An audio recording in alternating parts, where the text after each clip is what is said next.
நெஞ்சம் நிறைந்த நம்முடைய நண்பர்கள் அனைவருக்கும் வணக்கம். தொடர்ந்து வரலாற்று பதிவுகளை நம்முடைய மீண்டெழு தமிழா யூடியூப் சேனலில் பதிவு செய்து கொண்டிருக்கிறோம்.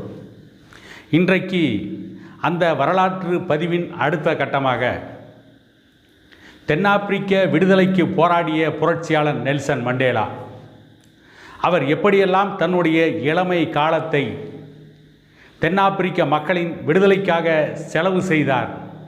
தன்னுடைய இளமையை தொலைத்துவிட்டு சிறையிலே அடைக்கப்பட்ட நெல்சன் மண்டேலா இளமை காலங்களையெல்லாம் சிறையிலேயே கழித்துவிட்டு 28 ஆண்டுகளுக்கு பின்புதான் சிறையில் இருந்து மீண்டு வந்தார். சிறையிலிருந்து மீண்டு வந்த நெல்சன் மண்டேலா ஒரு முக்கியமான பொன்மொழியை சொல்லியிருக்கிறார். அதை பற்றி பேசுவதற்கு முன்பு தென்னாப்பிரிக்கா எப்படிப்பட்ட ஒரு தேசம்? தென்னாப்பிரிக்கா வைர சுரங்கங்கள் நிரம்பிய வளம் கொளிக்கும் ஒரு தேசம். கருப்பர் இன மக்கள் வாழ்ந்து கொண்டிருக்கின்ற நாடு. அந்த தென்னாப்பிரிக்காவை அடிமைப்படுத்தியது இங்கிலாந்து தேசம். அந்த நாட்டின் கனிம வளங்களை கொள்ளையடித்தார்கள். வைர சுரங்கங்களிலிருந்து வைரங்களை பல்வேறு நாடுகளுக்கு ஏற்றுமதி செய்தது இங்கிலாந்து தேசம்.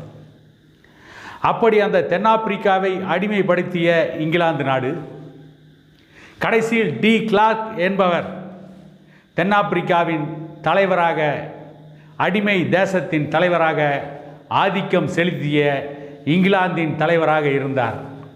அவர் இருந்த பொழுதுதான் நெல்சன் மண்டேலா சிறையிலிருந்து விடுதலை செய்யப்பட்டார். தென்னாப்பிரிக்காவை பொறுத்தவரை பல்வேறு இனங்கள் வாழ்கின்ற ஒரு தேசம். இந்தியாவிலே இருப்பதைப் போல அதிகமான மொழிகள் பேசப்படுகின்ற நாடு தென்னாப்பிரிக்கா. இந்தியாவை விட அதிகமான மொழிகள் தென்னாப்பிரிக்காவிலே இருக்கிறது. அதிகமான ஜாதிகள் இருக்கிறது. அதிகமான பிரிவுகள் இருக்கிறது.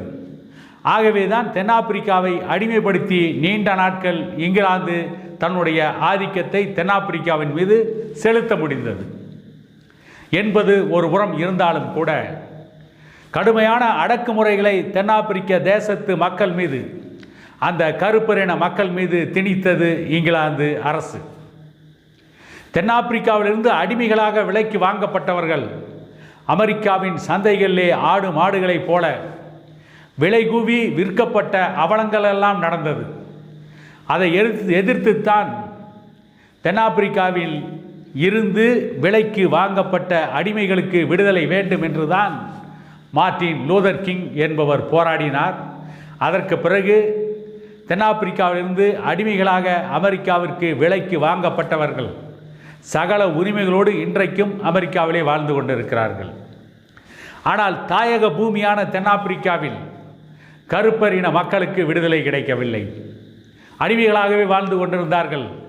எப்படிப்பட்ட அடிமைத்தனம் என்று கேட்டால், ஒரு கிராமத்திலிருந்து இன்னொரு கிராமத்திற்கு யாராவது செல்ல வேண்டும் என்றால் கூட இன்றைக்கு எப்படி ஒரு நாட்டிலிருந்து இன்னொரு நாட்டுக்கு செல்வதற்கு பாஸ்போர்ட் தேவைப்படுகிறதோ அதை போல அன்றைக்கு தென்னாப்பிரிக்க மக்களுக்கு கடவுச்சீட்டு இருந்தால் மட்டுமே அவர்கள் ஒரு கிராமத்திலிருந்து இன்னொரு கிராமத்திற்கே போக முடியும். அந்த அளவிற்கு கொடுமையான அடக்குமுறைகளுக்கு ஆளாக்கப்பட்டவர்கள் தென்னாப்பிரிக்க தேசத்து மக்கள். அந்த அடக்குமுறைக்கு எதிராக தென்னாப்பிரிக்காவிற்கு விடுதலை வேண்டும் என்று கொரில்லா யுத்தத்தை தொடங்கினார் நெல்சன் மண்டேலா. தொடர்ந்து நெல்சன் மண்டேலா தென்னாப்பிரிக்க மக்களுக்காக போராடினார். அவர் தென்னாப்பிரிக்காவிலே குழப்பத்தை விளைவித்தார் என்று தேச துரோக குற்றம் சாட்டப்பட்டு கைது செய்யப்பட்டு நீதிமன்றத்திலே நிறுத்தப்பட்டு சிறையிலே அடைக்கப்பட்டு 28 ஆண்டுகள் சிறை தண்டனை விதித்தார்கள். அந்த சிறை தண்டனையை ராபன் தீவு, போல்ஸ்மூர் என்கின்ற கொடுமையான சிறைகளில் அனுபவித்தார். ராபன் தீவு என்கின்ற அந்த தீவிலிருந்து அடைக்கப்பட்ட எந்த கைதிகளும் தப்பிக்க முடியாது. அவ்வளவு கொடூரமான சிறைச்சாலை. அந்த சிறைச்சாலையிலிருந்து ஒரே ஒரு திருடன் மட்டும்தான் காவலாளியின் படகை திருடி தப்பித்தார். அந்த தீவிலிருந்து வெளியேறி நாட்டுக்குள் நுழைந்தார். அந்த தீவிலிருந்து தப்பிக்க முயற்சிக்கவில்லை நெல்சன் மண்டேலா. போல்ஸ்மூர் என்கின்ற சிறைச்சாலையில் சுண்ணாம்பு கால்வாயில் நெல்சன் மண்டேலாவை கடுமையான வேலை கொடுத்து வேலை வாங்கினார்கள்.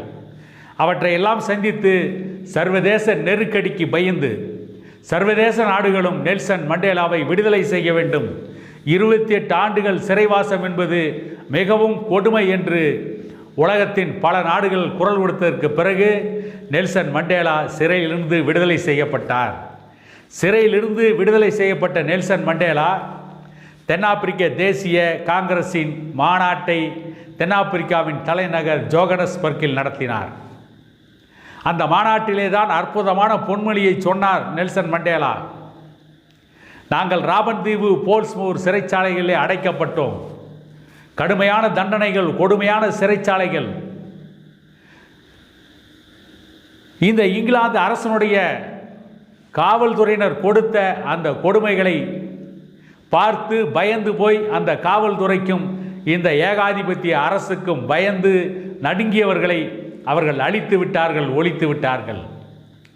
எங்களுக்கு எதிராக தொடுக்கப்பட்ட அடக்குமுறை மற்றும் கொடுமைகளுக்கு எதிராக போராடிய நாங்கள் தான் இன்றைக்கு சிறைச்சாலையிலிருந்து சிறை மீண்டு உங்கள் முன்னாலே நின்று கொண்டிருக்கிறோம். ஆகவே பணிந்து போகிறவனுக்கு கிடைக்காத மரியாதை போராடுகிறவனுக்கு கிடைக்கும் என்று சொன்னான் அந்த புரட்சியாளர் நெல்சன் மண்டேலா. அப்படி சிறையிலிருந்து விடுதலையான நெல்சன் மண்டேலா அதற்கடுத்து நடந்த தேர்தலில் நின்று வெற்றி பெற்று தென்னாப்பிரிக்காவின் அதிபராக வந்தார். அந்த அளவிற்கு ஒரு புரட்சிகரமான யுத்தத்தை நடத்தி தன்னுடைய இளமை காலங்களை சிறைச்சாலையிலேயே கழித்துவிட்டு முதுமை காலத்தில் வந்து அந்த சிறைப்பறவை சிம்மாசனம் ஏறியது. அப்படிப்பட்ட புரட்சியாளர்கள்லாம் இந்த நாட்டிலே வாழ்ந்திருக்கிறார்கள். ஒடுக்கப்பட்ட மக்களுக்கு புரட்சியாளர்களுடைய தேவை இன்றைக்கும் அதிகமாக இருக்கிறது என கூறிக்கொண்டு மீண்டும் இதுபோன்ற ஒரு வரலாற்று பதிவில் உங்களை சந்திக்கும் வரை உங்களிடமிருந்து விடை பெறுகிறேன்.